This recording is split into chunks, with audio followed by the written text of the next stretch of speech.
جوڑنا ہوگا تاکہ وہ نہ صرف روزگار حاصل کریں بلکہ پیدا کرنے والے خود بن جائیں۔ معزز حاضرین، پاکستان آج مہنگائی، بے روزگاری، توانائی کے ضروریات، پانی کی قلت، موسمیاتی تبدیلی، صحت اور معیاری تعلیم کے مسائل، آبادی میں اضافے، دہشت گردی، بدعنوانی اور ادارہ جاتی اصلاحات جیسے چیلنجز کا سامنا کر رہا ہے۔ ان چیلنجز کا مقابلہ قومی اتحاد، قانون کی حکمرانی، میرٹ، انصاف، مضبوط اداروں اور مستقبل و مربوط پالیسیوں کے ذریعے ہی ممکن ہے۔ ہمیں اپنی معیشت کو مضبوط بنانے کے لیے صنعتی پیداوار، زراعت، برآمدات، توانائی کے مؤثر استعمال، چھوٹے اور درمیانی کاروبار، انسانی وسائل، ڈیجیٹل معیشت اور جدید ٹیکنالوجی میں سرمایہ کاری کرنا ہوگی۔ تعلیم، صحت، روزگار اور کاروبار کے مواقع میں اضافہ ہی پائیدار معاشی ترقی اور خوشحالی کی بنیاد بن سکتا ہے۔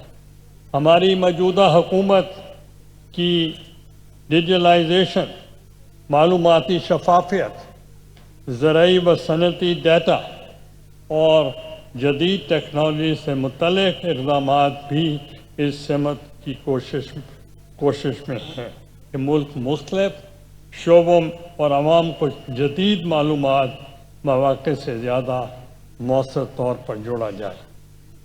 ہمیں یہ بھی یاد رکھنا ہوگا کہ پاکستان صرف زمین، ایک خطہ نہیں، بلکہ ایک نظریہ اور قومی عہد ہے۔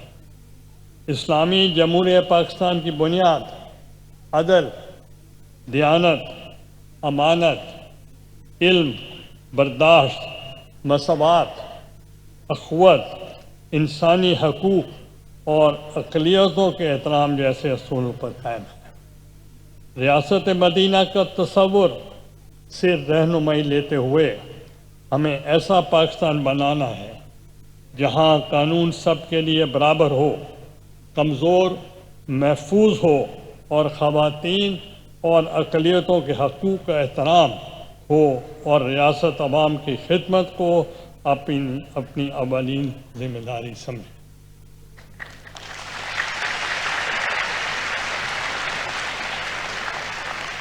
ہماری قومی یکجہتی ہمارے سب سے بڑی طاقت ہے۔ پنجاب، سندھ، خیبر پختونخوا، بلوچستان، گلگت بلتستان اور آزاد جموں و کشمیر، ہم سب پاکستان کی وحدت کی خوبصورت رنگ ہیں۔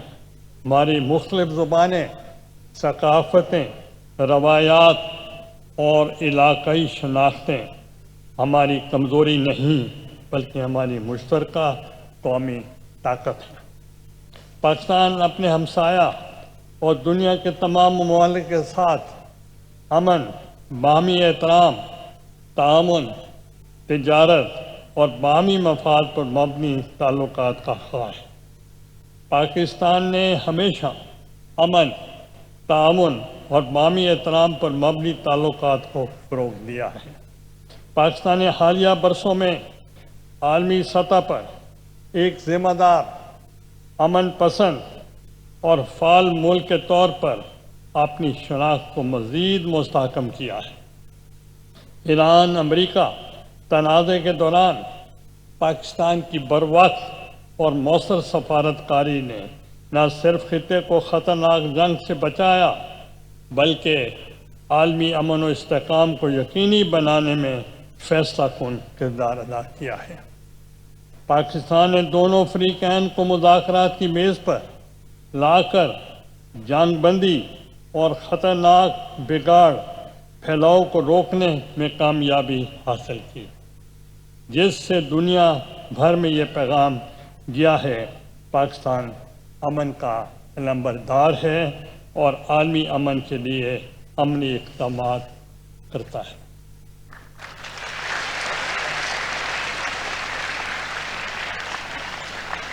اسی طرح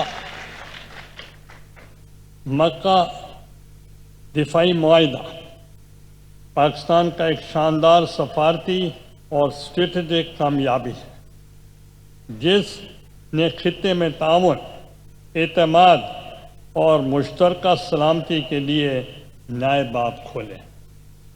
اس معاہدے نے نہ صرف پاکستان کے وقار میں اضافہ کیا بلکہ اس خطے کے امن و امان، استحکام کا ضامن اور قائدانہ کردار ادا کرنے والا ملک ثابت کیا۔ یہ کامیابیاں پاکستان کی سیاسی، عسکری قیادت کی بصیرت، حکمت اور فعال سفارتکاری کا نتیجہ ہے۔ صدر آصف علی زرداری، وزیر اعظم Shehbaz Sharif, chief of defence forces field marshal Syed Asim Munir نے اپنی قائدانہ صلاحیتوں، تدبر اور عملی اقدامات کے ذریعے دنیا کو دکھایا کہ پاکستان نہ صرف خطے بلکہ عالمی امنی سطح پر امن کے لیے ایک کلیدی قوت ہے۔ ان کی قیادت نے پاکستان کو عزت، وقار اور اعتماد بخشا اور دنیا بھر میں پاکستان کے کردار کو ایک ذمہ دار، امن پسند اور باوقار ملک کے طور پر تسلیم کرایا۔ یہ سفارتی اور دفاعی کامیابیاں اس بات کا ثبوت ہیں۔ پاکستان اپنی خارجہ پالیسی کی بنیادی اصول یعنی امن، استحکام اور تعاون پر قائم ہے اور عالمی برادری میں ایک فعال، مثبت اور قائدانہ کردار ادا کر رہا ہے۔ اسی طرح کشمیر کے عوام کے حق خود ارادیت اور ان کے جائز حقوق کے لیے پاکستان اخلاقی، سیاسی اور سفارتی حمایت جاری رکھے گا۔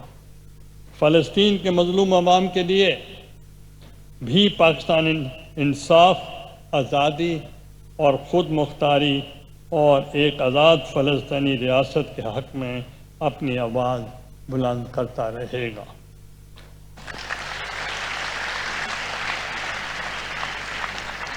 آج ہم آزادی کی یہ خوشیاں منا رہے ہیں۔ ہمیں یہ بھی عہد کرنا ہے کہ ہم اپنے وطن کو ایک مضبوط، خوشحال، پرامن، جمہوری اور باوقار ملک بنائیں گے۔ پاکستان نے زراعت، صنعت، دفاع، تعلیم، صحت، سائنس و ٹیکنالوجی، کھیل اور دیگر شعبوں میں نمایاں کامیابیاں حاصل کی ہیں۔ ہمارے پاس باصلاحیت نوجوان، محنتی عوام، قدرتی وسائل اور بے پناہ مواقع موجود ہیں۔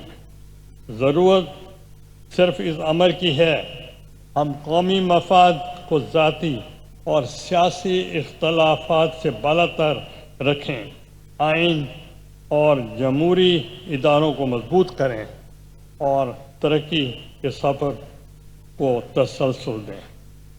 پاکستان ایک تاریخ گواہ ہے۔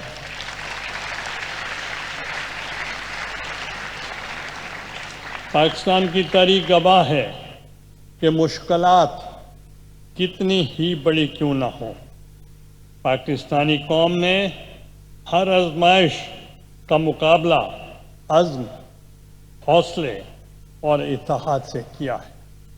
آج بھی ہمیں اسی قومی جذبے کی ضرورت ہے۔ ان اندھیروں سے کہو کہ اجالا کر لیں، ان اندھیروں سے کہو کہ اجالا کر لیں، ہم نئے عزم سے بنیاد سحر رکھتے ہیں۔ آج بابا قوم کی فرمان، ایمان، اتحاد، تنظیم کو قومی زندگی کا عملی اصول بنانے کی ضرورت پہلے سے زیادہ ہے۔ اللہ تعالیٰ سے دعا ہے پاکستان کو ہمیشہ قائم و دائم رکھے،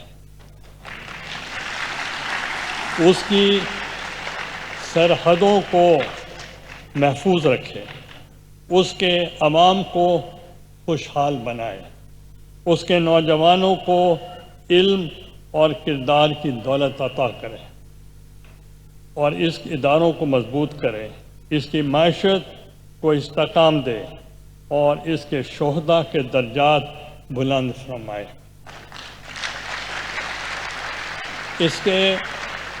اس کے غازیوں کو سلامت رکھے اور وطن کو امن، ترقی، انصاف اور رحمت کا گہوارہ بنا دے۔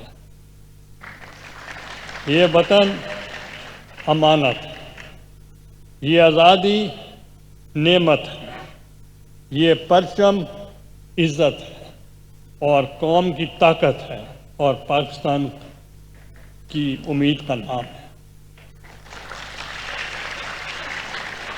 پاکستان کی تاریخ مشکلات، آزمائشوں اور کامیابیوں کا حسین امتزاج ہے۔ اس سرزمین میں جنگوں کا سامنا کیا، قدرتی آفات برداشت کی، دہشت گردی کے اندھیروں کو چیلنج کیا، معاشی دباؤ دیکھے، مگر ہر دفعہ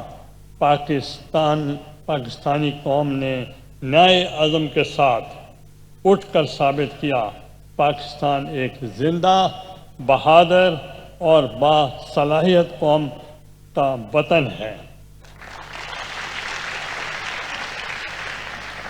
اللہ تعالیٰ ہمیں اپنے وطن کی دیانت، اخلاص اور عزم کے ساتھ خدمت کرنے کی توفیق دے۔ میں اپنی طرف سے، پورے ملک کی طرف سے، قوم کی طرف سے، میں آج آزادی کے موقع پر، انڈیپینڈنس ڈے پر پوری قوم کو مبارکباد پیش کرتا ہوں۔ اور مجھے خوشی ہے کہ آج بہت بڑی تعداد میں بچے، خواتین، نوجوان یہاں موجود ہیں اور یہی ہمارا مستقبل ہے، یہی قوم کو آگے لے کر چلیں گے۔ اور 60% of the population of Pakistan consists of youth۔ اس لیے ہمیں اپنے یوتھ سے بہت امیدیں ہیں۔ انشاءاللہ کل کے یہی صدر ہوں گے، یہی وزیر اعظم ہوں گے اور یہی چیئرمین سینٹ اسپیکر ہوں گے، یہی وزراء ہوں گے اور یہی باغ ڈور سنبھالیں گے، اور انہی میں سے فوج کے آرمی چیف ہوں گے، سروسز چیفز ہوں گے۔ اس لیے مجھے امید ہے کہ انشاءاللہ ہمیں یہ مایوس نہیں کریں گے۔ اور ان الفاظ کے ساتھ میں اپنی تقریر کا اختتام کرتا ہوں۔ پاکستان زندہ باد۔